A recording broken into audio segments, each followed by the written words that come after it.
The train is still stuck and the snow continues to fall. I should have taken an airplane. Well, I must make the best of it and join the other passengers for breakfast.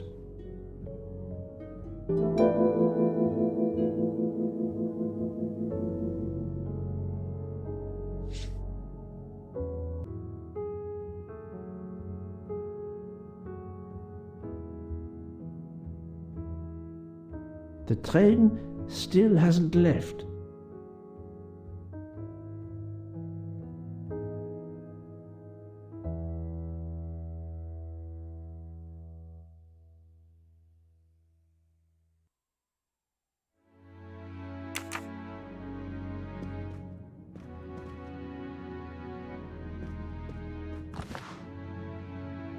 The mustache comb to tame unruly knots.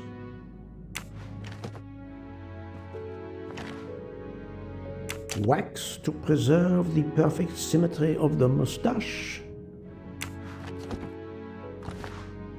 The finest of curling irons for the mustache.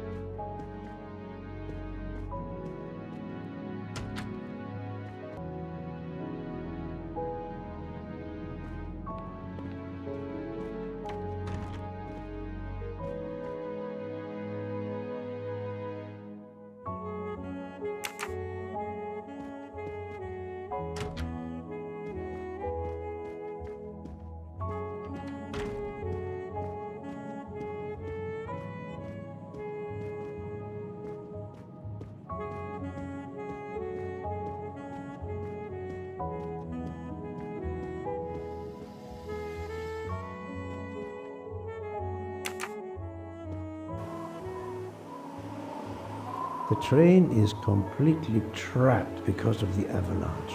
Hopefully not for too long.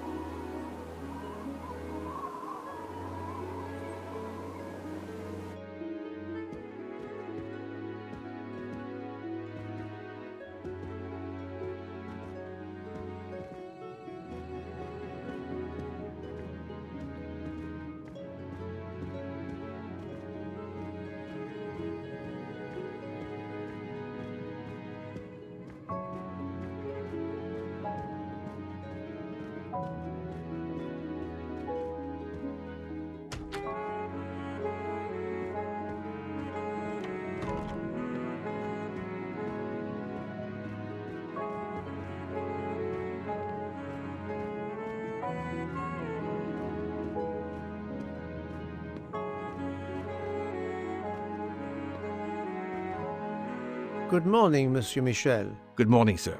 Please enjoy our special breakfast in our restaurant.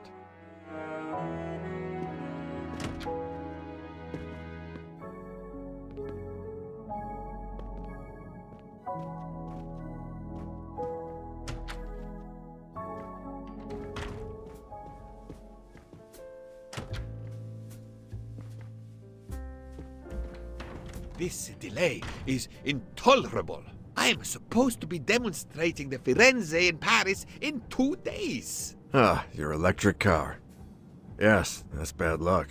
Bad luck? If I miss that demonstration, I'll be in deep trouble. Just text your people in Paris and warn them. Of course I tried that, but there is no network service in these mountains.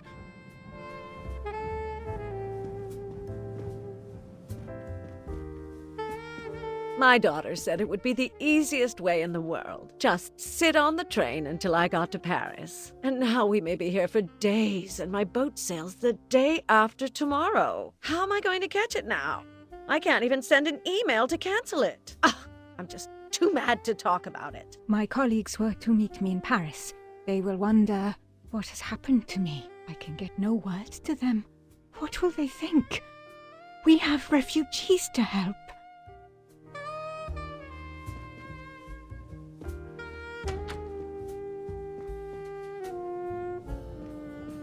Good morning, madam. The snow is a predicament, is it not? I am Russian.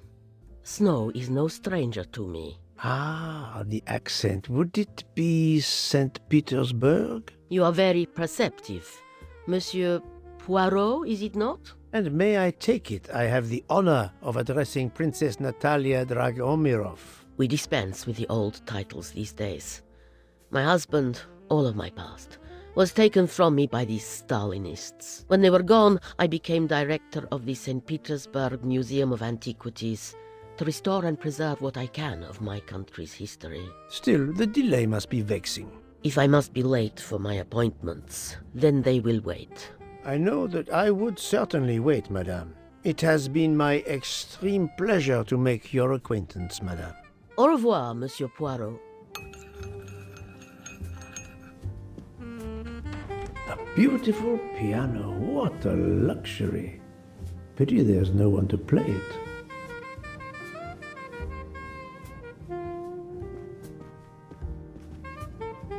Mademoiselle, you are not concerned about the train stopping? What can one do? Indeed, this does not make the train move. You have great strength to remain calm at a time like this. I know one far, far stronger than I. And that is? Well, that old lady, for instance.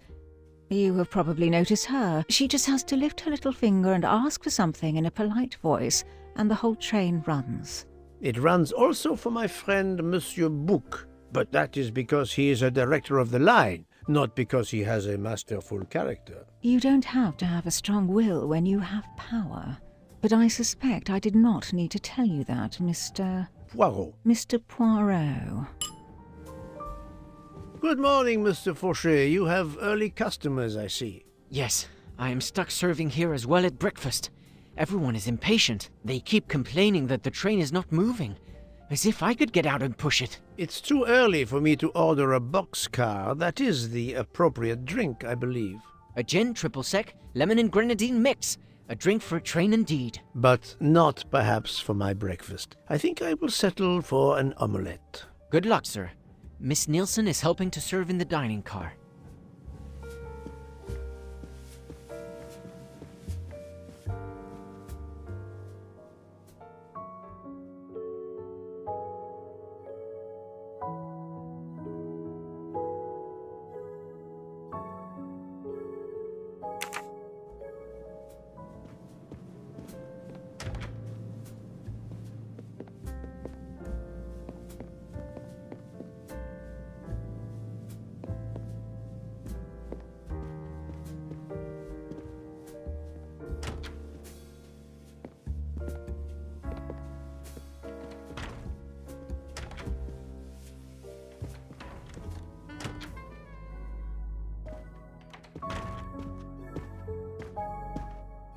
How long are we expected to be stranded here? It won't do much good complaining to me. That fellow there with the moustache, he may know something. Excusez-moi, sir. Yes? Monsieur Bouc asks for you to join him in compartment 203. Look here, Poirot. Can you tell us anything? I can tell you the snow, it will not move aside on its own. Of course, but you obviously have some influence with Bouc. I am going to see him now. I will ask him if he has any information.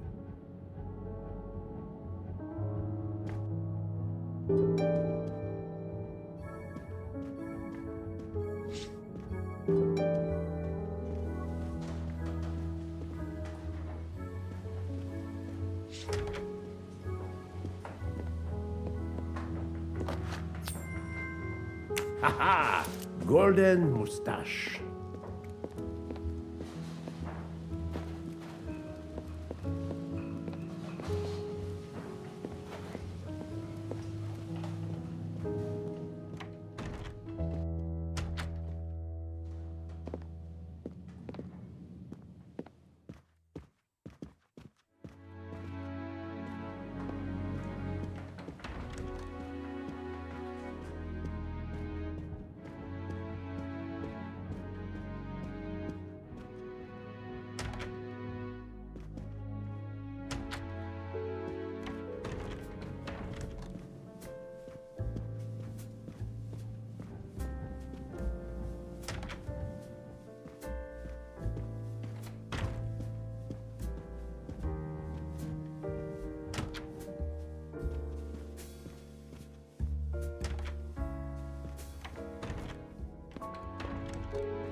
My good friend, come in. We have need of you. What has occurred? A passenger lies dead in his bed, stabbed. A passenger? Which passenger? In there. He's an American, a man called Ratchet. It was his valet, Masterman, who was worried that Mr. Ratchet was not awake yet. Pierre Michel, the conductor, decided to break in and found the body. I see. Well, my friend, I think it is best not to touch anything and wait for the police to arrive. Oh, I tried to call the police, but there is no cell tower for many kilometers. We could be stuck in the snow for hours. The murderer is with us. On the train, now! The sooner we catch him, the sooner we'll be out of danger. Dr. Constantine is already examining the body. Mon ami, this is not a missing train ticket. We must follow procedure. We must wait for the police to secure the crime scene. Please, Poirot. I will take full responsibility. Book, you ask. Well, if we cannot contact the outside world, then... Oh, you are going to drive me crazy. In truth, this problem intrigues me. I was reflecting not half an hour ago that many hours of boredom lay ahead whilst we are stuck here. And now, a problem lies ready to my hand. You accept, then? C'est entendu. You place the matter in my hands. Good. We are all at your service. This is the room right here.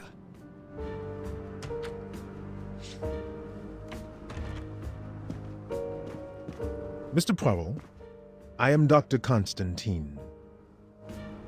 Forgive me, Doctor. You are a medical examiner? No, but I have assisted in post-mortems at Nairobi Hospital, where I am a teaching fellow. I am familiar with your excellent institution. I do not intend to perform a full autopsy, but a preliminary examination should be of some use. Of course. May I have a look? Then we can compare notes. Please.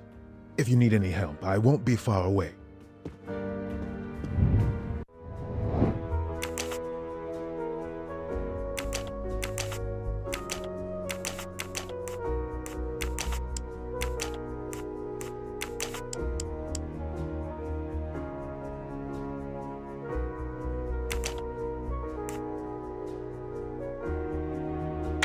Think, Poirot. That is not a good answer. I must admit I'm not right this time. I do not think that's the right answer.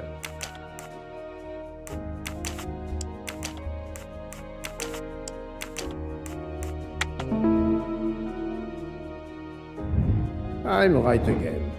That happens to me a lot.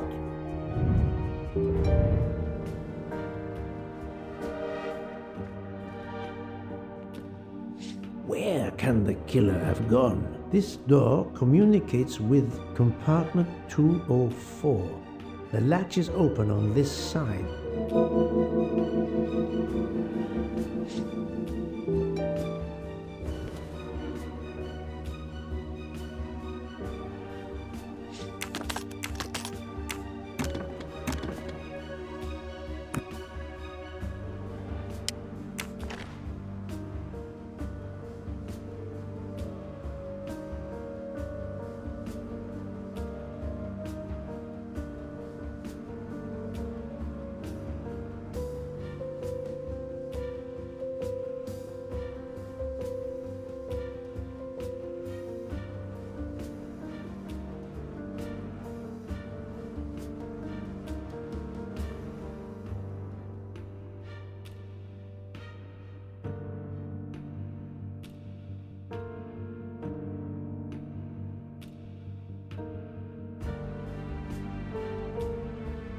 Not exactly the reading material one would expect of a man like Ratchet. Expensive clothing, recently laundered.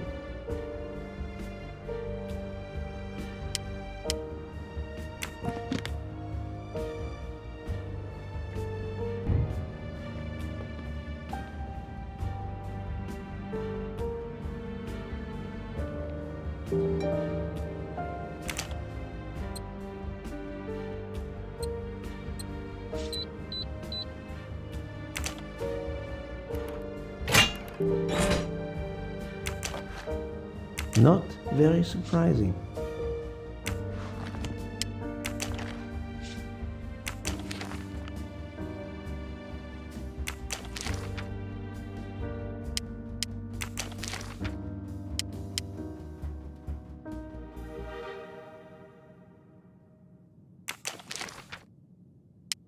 Ratchet had an appointment he will never keep. I'll take photos.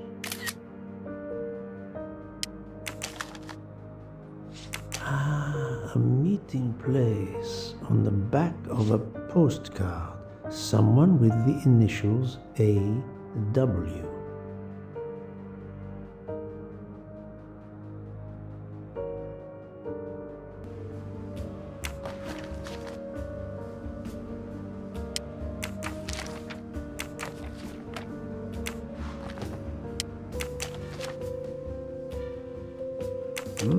Unusual letter, this.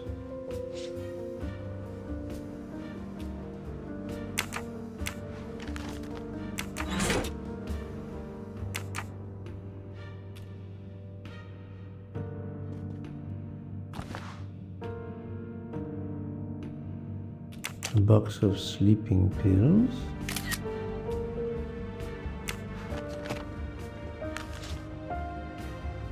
I wonder what could be in this photo.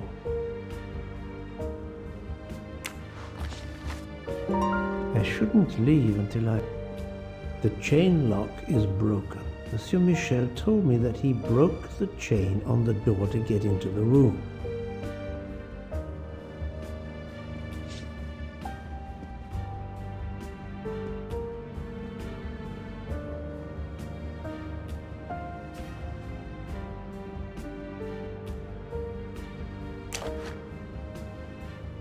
I'm sure I will find some interesting things inside.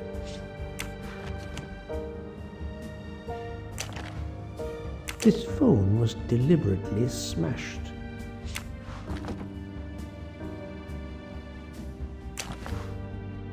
Last night, Monsieur Ratchet said he takes precautions. I see now what he meant. He knew he was in danger and wanted to be ready, yet it was no use to him. I will leave it here for the police.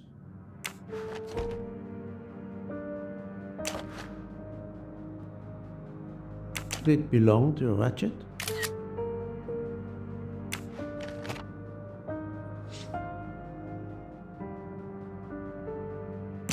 As you see, the victim has been stabbed many times. Several alone would have been fatal. Yes, I agree. An attack most savage. I will, of course, prepare a complete report on my findings. Thank you.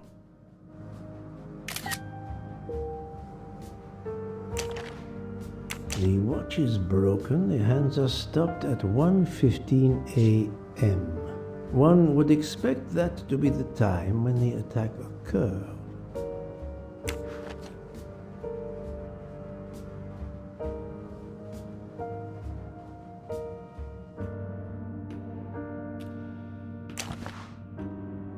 A handkerchief. There's a letter H embroidered on it.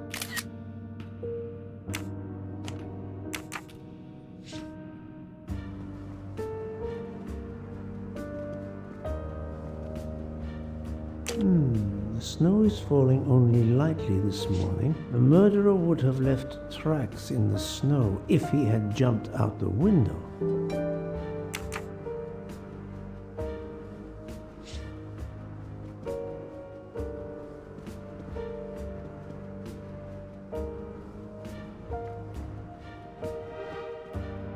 I'm sorry, Doctor, but I must question you. Of course. I must be considered under suspicion like everyone else. May I know your movements last night? I share compartment 101 with Mr. Book. He would not stop talking about his beloved train. I listened to him for hours talking about his Orient Express. My friend Book will no doubt confirm this. Did you know the victim? Not at all. I noticed him last night at dinner, but I did not pay much attention. Did you touch anything in here this morning? I checked for a pulse. There was none. Rigor mortis had commenced. The body was cool to the touch. I touched nothing else. What can you tell me about the victim? He died from multiple stab wounds of varying angles and depth. More than one would have been fatal. I would place the time of death roughly between midnight and 2 a.m. With more time, I hope I can be more precise. I assume the open window complicates matters. Indeed. conditions are not perfect. Thank you for your help, Doctor.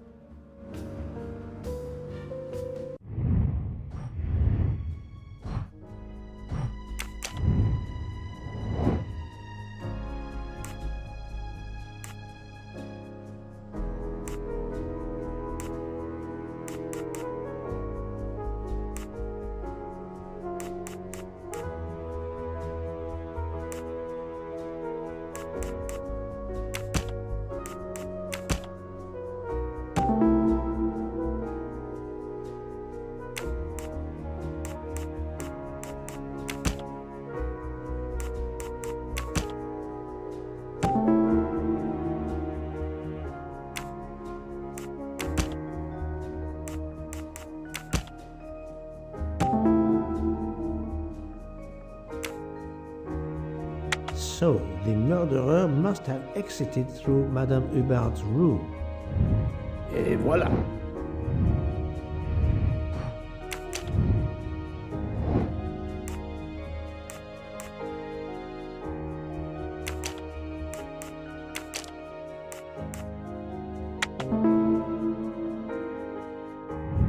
My little grey cells did not let me down.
For Daisy.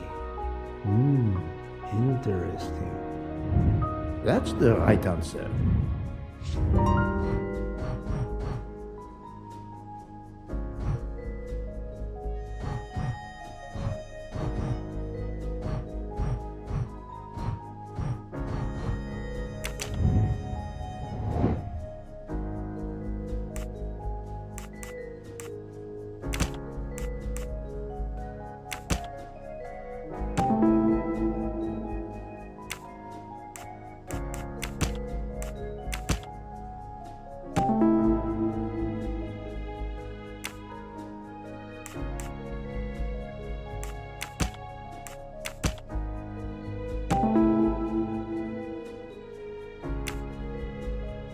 I can't imagine Ratchet taking a sleeping pill if he feared for his life.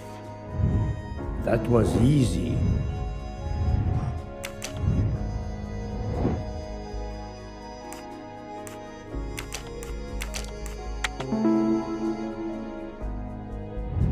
I'm right again.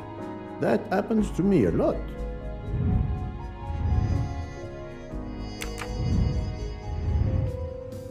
I think I've seen everything I need at the moment. I'm counting on you to finish your analysis. I'll have a more detailed report for you as soon as I can. So, Poirot, did you find anything out? It's a bit early for the handcuffs, my friend. Even for Hercule Poirot. Do not worry, mon ami. I believe our culprit has no plans to strike again. Monsieur Ratchet was the target. Of that I am convinced. Tell me, Book, how did you spend last night? This is a joke, I hope. Don't you trust your old friend?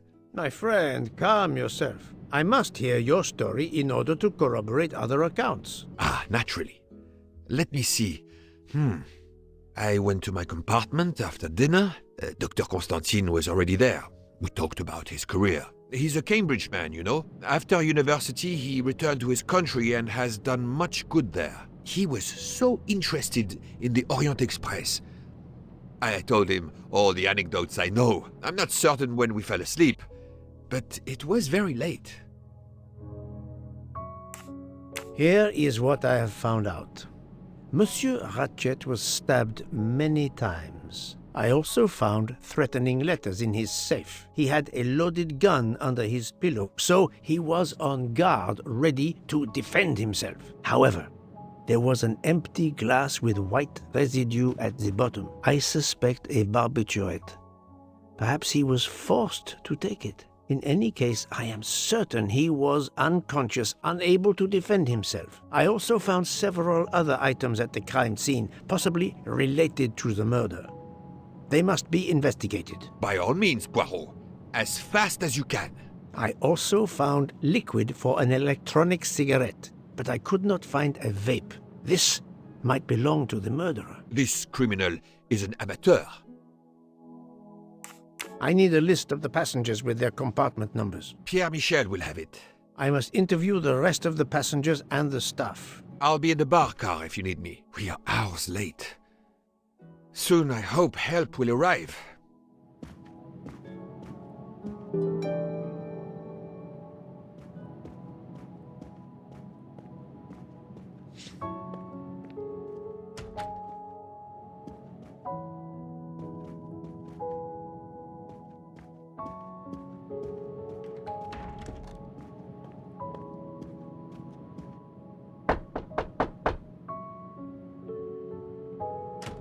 Good morning, madam. I am Hercule Poirot. Caroline Hubbard. What can I do for you, Mr. Poirot? I am the bearer of unfortunate news. It's obvious with all the commotion that something has happened. Madame Hubbard, I am afraid your neighbor, Monsieur Ratchet, was murdered last night. Oh my God! I knew it! I knew it! I would like to ask you some questions, but first, may I inspect your room? Of course, yes, you must.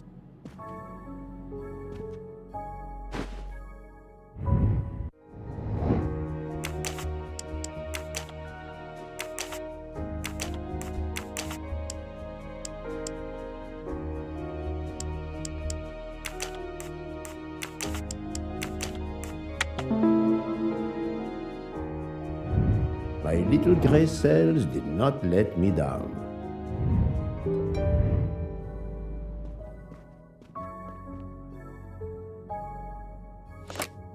This door connects to Monsieur Ratchet's compartment. It was latched on this side. The luxury of the Orient Express is present in every detail.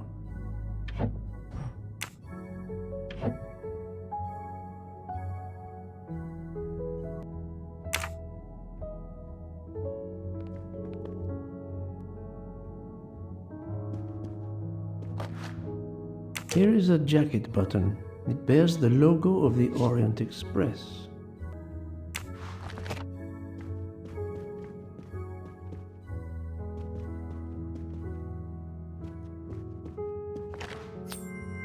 You can never have too many of these. Madame, please tell me about last night. The murderer was right here in my compartment. I woke up. All in the dark it was. I was just so scared I couldn't scream.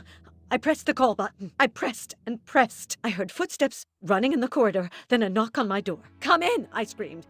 And I switched on the lights at the same time. And would you believe it? There wasn't a soul there. You think he went back into the other compartment? How do I know where he went? I had my eyes shut tight. The conductor came in. I told the man what had happened, and he didn't seem to believe me. I asked him to search the room, but he found nothing. I told the conductor to look at the door between the compartments, and sure enough, it wasn't bolted.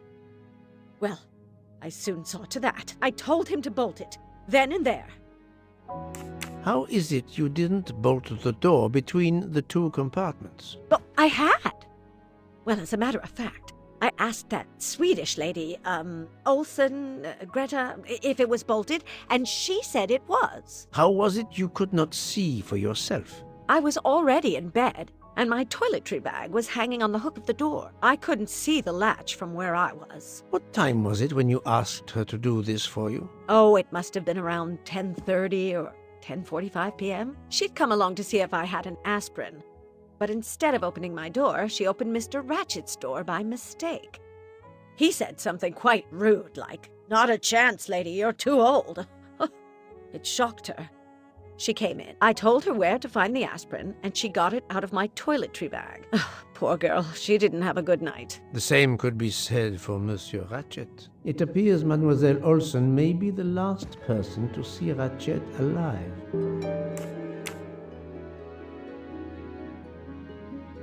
Is this your handkerchief?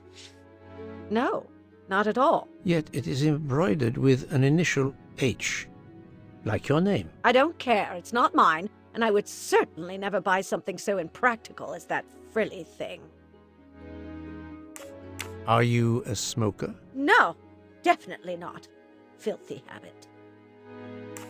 I found a jacket button on your table. It looks like it belongs to a train employee. The button bears the logo of the Orient Express. Well, of course the conductor came in last night, but he didn't go near that table. Still, it's a safe bet that it belongs to the conductor. I'll check his jacket later, to be sure. I have not finished inspecting your room. If you don't mind,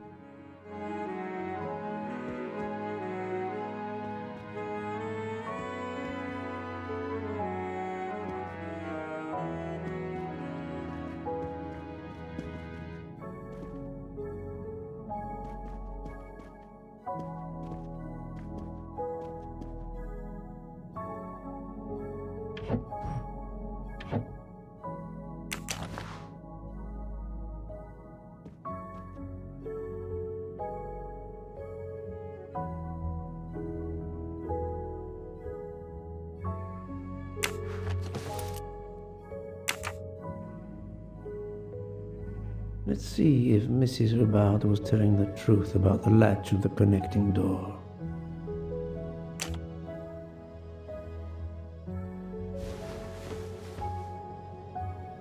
This hook is probably where Mrs. Hubbard hung her toiletry bag. I can see the latch very well from here, even with the toiletry bag attached. I'll have to clear that up with Mrs. Hubbard.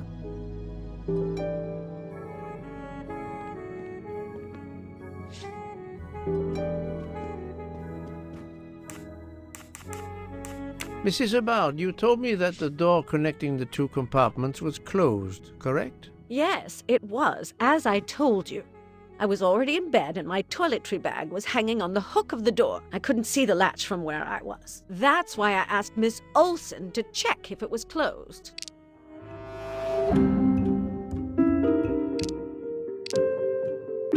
Are you sure everything you've told me is accurate, Madame Hubbard? Of course. I have an excellent memory. Mrs. Hubbard, I tested putting your toiletry bag on the door hook as you told me. From your bed, you can easily see the latch on the door. The toiletry bag does not hide the latch at all. Are you saying I'm lying? It may have been stuck somehow in a different position, or I may not have seen it in the darkness. Or I didn't think to look, you irritating man. Details matter, madame. A man has been most savagely murdered. You will excuse me if I attempt to separate the truth from the false. Forget my toiletry bag and focus on who entered my compartment. Probably after killing Mr. Ratchet. Madame Hubbard is a force to be reckoned with, but I suspect I'm not done with her. Thank you for your assistance, madame.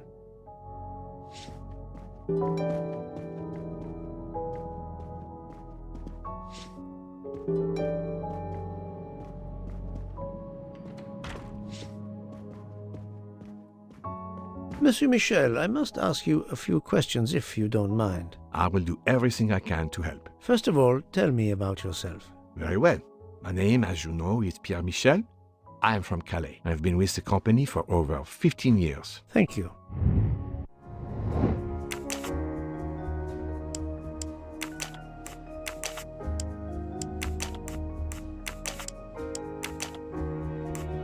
No, not good.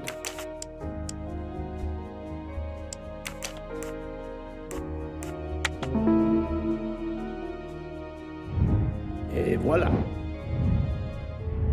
Can you provide me with a listing of the passengers and their rooms, please? Yes, certainly.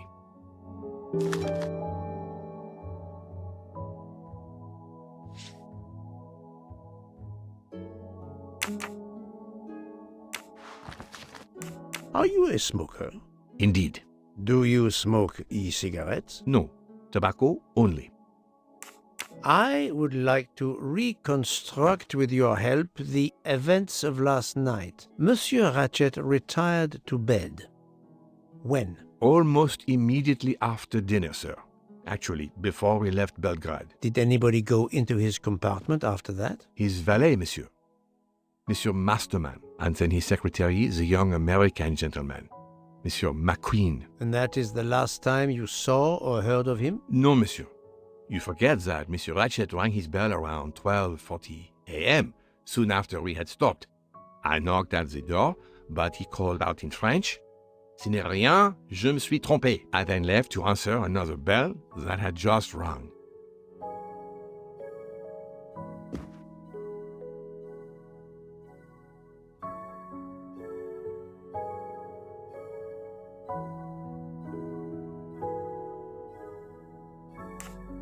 Where were you at 1:15 a.m.? I was sitting on my little seat at the end of the car, facing up the corridor. Are you sure? I left a little after 1 a.m. to speak about the snow with my colleague Jean in the bar car. I came back later. There was a call. I remember speaking to you. Indeed, I remember. Carry on. It was the American lady, Madame Hubbard. She thought she saw a man in her compartment. Then, around 1:50 a.m., I made the bed for Monsieur Ratchet's secretary, Monsieur McQueen. He had spent the evening talking with the English Captain Arbuthnot. At 2 a.m., I returned to my place and stayed there until dawn. What is the last station where we stopped? Vinkovsky. Could someone have come on board? Possibly. I was very busy.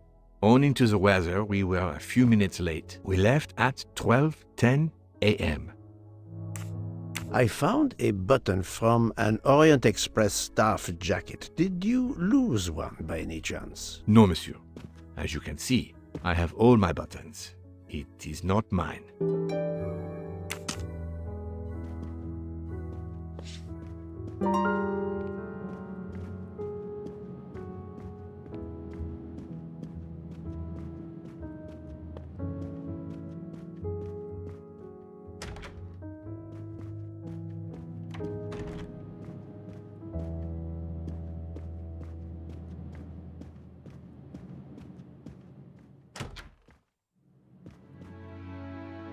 Monsieur Edward Masterman, I believe.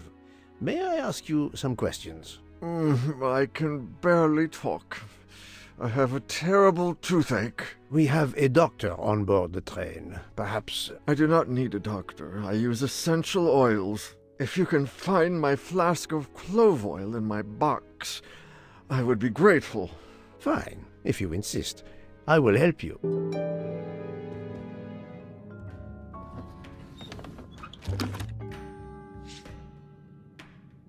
By the smell, I think that the jojoba oil spilled on the other bottles, leaving their labels illegible.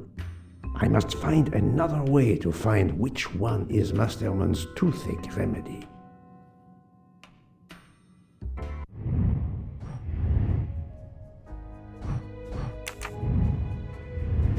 The weighing scale is soaked in jojoba oil. It's unusable. Ah, this old scale will do the job.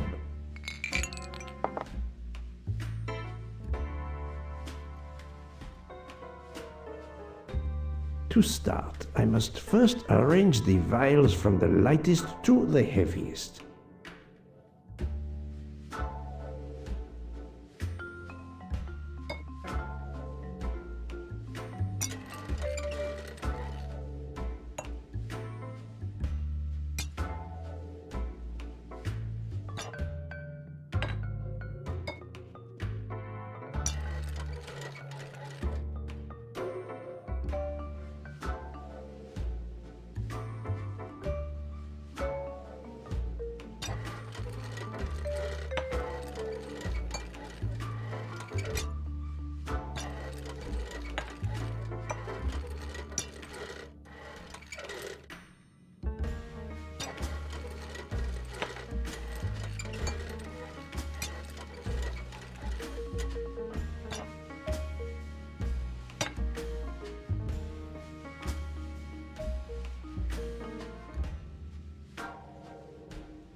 Now that I know the order, I think that I can easily guess which one is the clove oil.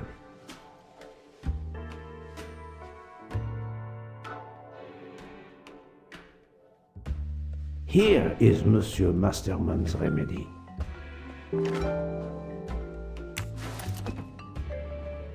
Here is your remedy. I hope it will help. Thank you very much, sir. Ah, well, I can finally speak without too much pain. I'm ready to answer your questions. You are Monsieur Ratchet's valet? Yes, sir, that is correct. Were you told that your employer was murdered? Yes, sir. A very shocking occurrence.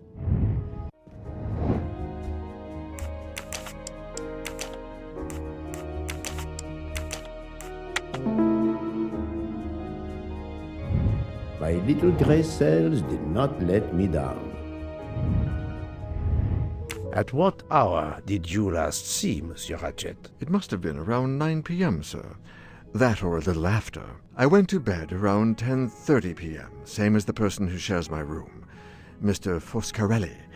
He almost immediately began snoring. What did you do then? I read, sir, and I spent a while soothing my toothache with clove oil and listening to the snoring. Did you hear anything during the night? Yes, my roommate snoring. Are you a smoker? Yes, sir. I have a cigarette now and then to relax. Tell me about your employer, Monsieur Ratchet. I've been working for him for 9 months. I should not wish to speak ill of the dead, but he was not a gentleman, sir. Did you know that he had enemies? Yes, sir. I heard him discussing some threatening letters, sir, with Mr. McQueen. Did he mention these letters to you? He had been reading a letter when I came in. He asked me if I was the one who put it in his compartment. I told him that I had done no such thing, and he should report it to the police at the next station. How did he respond? He laughed, sir. You're joking. I do not joke, sir. Forgive me, I can see you do not. Was he taking sleeping pills? Always when traveling by train, sir. He said he couldn't sleep otherwise. Last night he asked me to give him 2. I did so, along with a glass of water. He dissolved them in the water. Did you see him drink the water? No, sir. I left right after I gave him the pills. Was Monsieur Ratchet a smoker? No. He finds smokers disgusting. Can you tell me again why you gave sleeping pills to Monsieur Ratchet? Yes, I gave him the pills because when he takes the train, he has trouble sleeping. The letter must have worried him. He specifically asked me to prepare the sleeping pills. I didn't see him drink the water with the pills in it.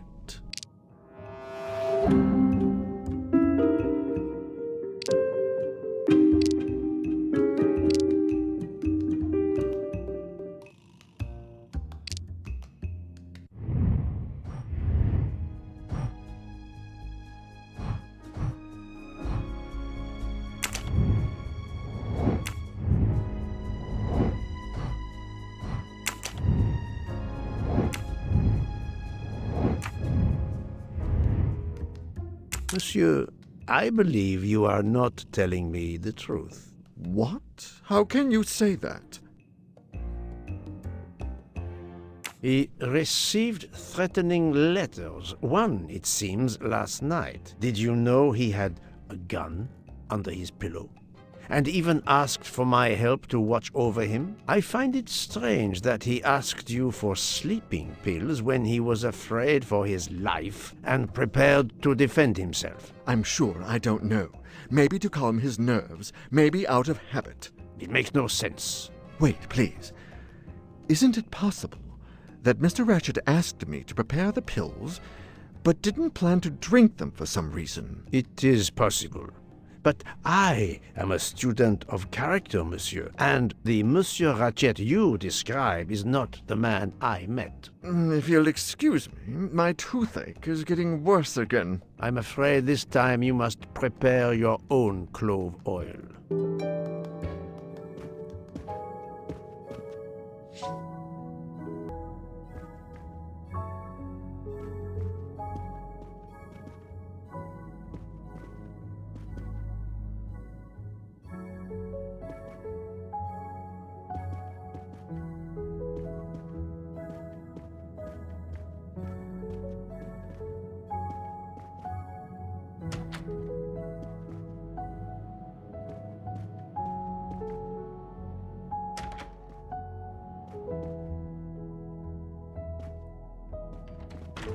I believe I am addressing Monsieur Hector McQueen. Guilty as charged. I beg your pardon. Oh, sorry.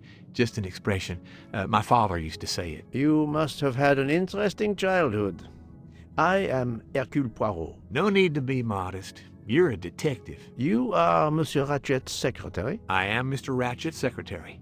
Just over a year. I mainly take care of translating certain texts for him. Mr. Ratchet only speaks English. Prepare yourself for a shock. Your employer, Monsieur Ratchet, is dead. So they got him after all. What do you mean? You are assuming he was murdered? I know he had enemies. What can you tell me about Monsieur Ratchet? He was American. He was an antiques dealer. I don't know much more. Mr. Ratchet never talked about himself or his life, but I think Ratchet wasn't his real name, and he left the United States to run away from something, or someone. Yes? He started getting letters, threatening letters. Do you still have them? I have one. Did you know that Monsieur Ratchet had asked for my help? Asked you? No, I didn't know. He knew he was in danger. When did you last see him? Last night around 10 o'clock, I should say. Did you like your employer, Monsieur McQueen? No, I did not. He was, I'm sure, a cruel and dangerous man. Can you tell me your movements last night? I went back to my compartment. I read a little. In Belgrade, I went out onto the platform to smoke, but it was cold. I quickly went back in. I then went to Mr. Ratchet's compartment to take some dictation for him. I left around 10 o'clock. I saw Captain Arbuthnot. We ended up chatting in my compartment. Then we went out on the platform to quickly stretch our legs at Binkovsky. He left around 2 o'clock. Thank you. I will need to check Monsieur McQueen's story with Captain Arbuthnot. I found a diary in Monsieur Ratchet's safe. Did you know about it? I kept a business appointment book, but I know he had a personal diary as well. That looks like it. Are you a smoker? Yes, I smoke cigarettes. I've tried to quit, but no luck. Can you give me this letter, please? Of course, here it is.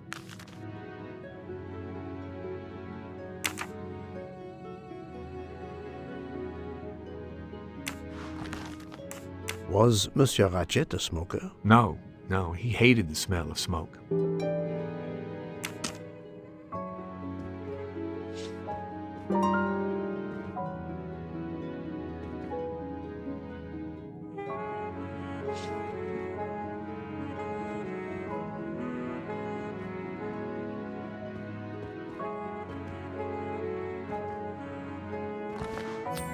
Another golden mustache to treasure.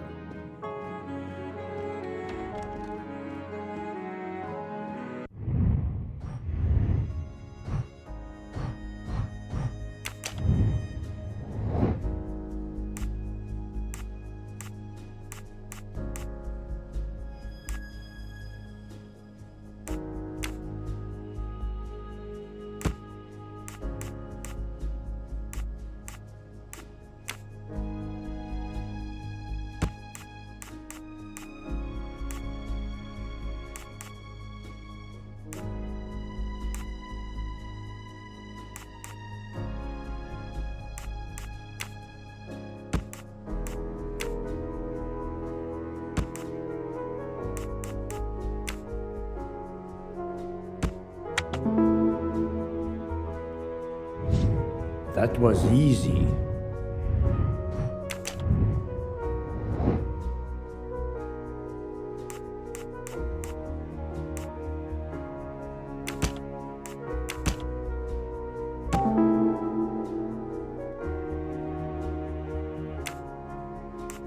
While Monsieur Michel was chatting with Monsieur Fauchet in the bar car between 1 a.m. and 2 a.m., the murderer could have escaped Ratchet's room without being seen.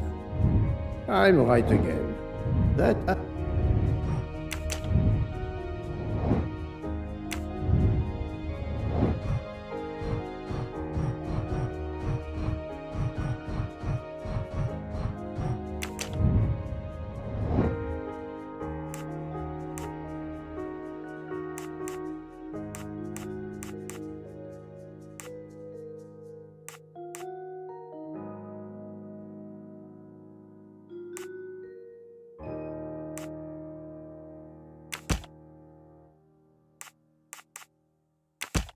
no, not good.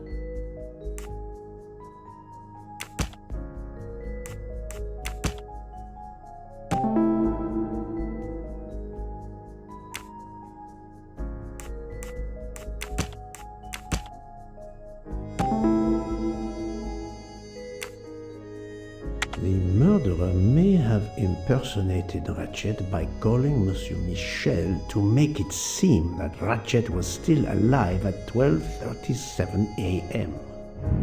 Et voilà.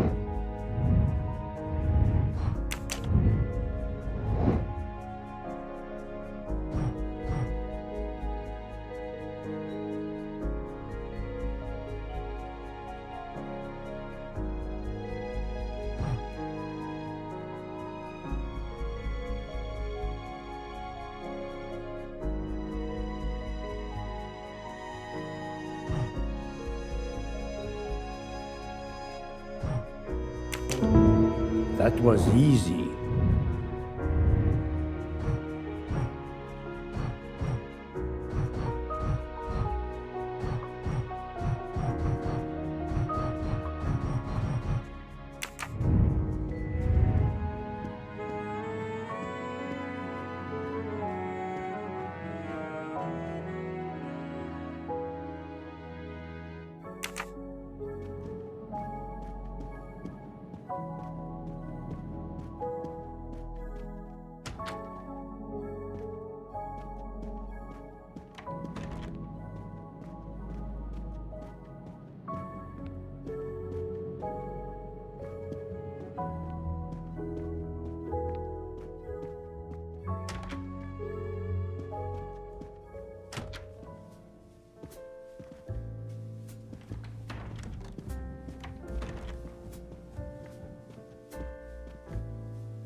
So, my friend, have you found our killer?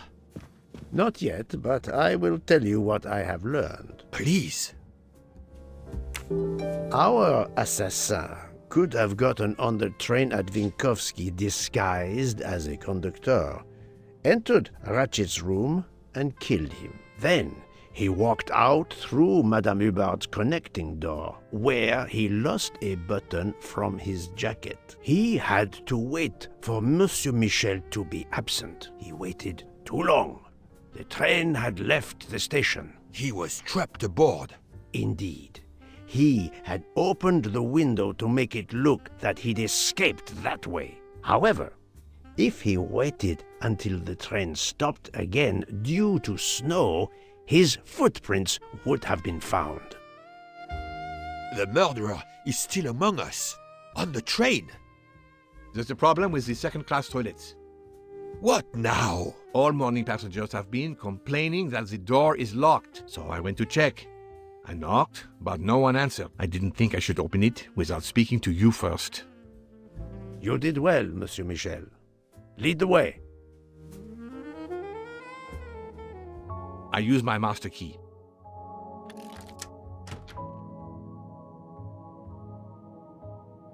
But who is she? Is she alive? She is breathing. Then if she isn't dead, isn't she our murderer? That, my friend, is what we must find out.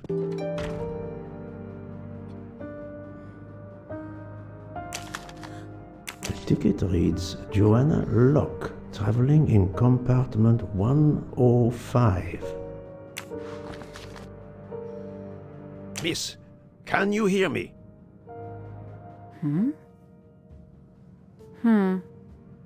She's breathing. Her pulse is strong. There is no sign of physical violence. This woman is sleeping very soundly. This woman is sound asleep. Given her location, I would say she has been drugged and deposited here. Well, at least it's not another murder on my train. The train is, of course, full. Monsieur, the list I gave you indicates that Hildegard Schmidt shares her compartment. I will want to talk to her later. For now, we will concentrate on this mysterious young lady. Let's return her to her more comfortable bed. Good idea. Pierre, locate this woman's room and fetch the doctor. Yes, sir. I will question her when she wakes up. Please, let me know what you learn. Mademoiselle Locke's compartment is 105. I suggest we return her to her more comfortable bed. Yes, hopefully she will awaken soon.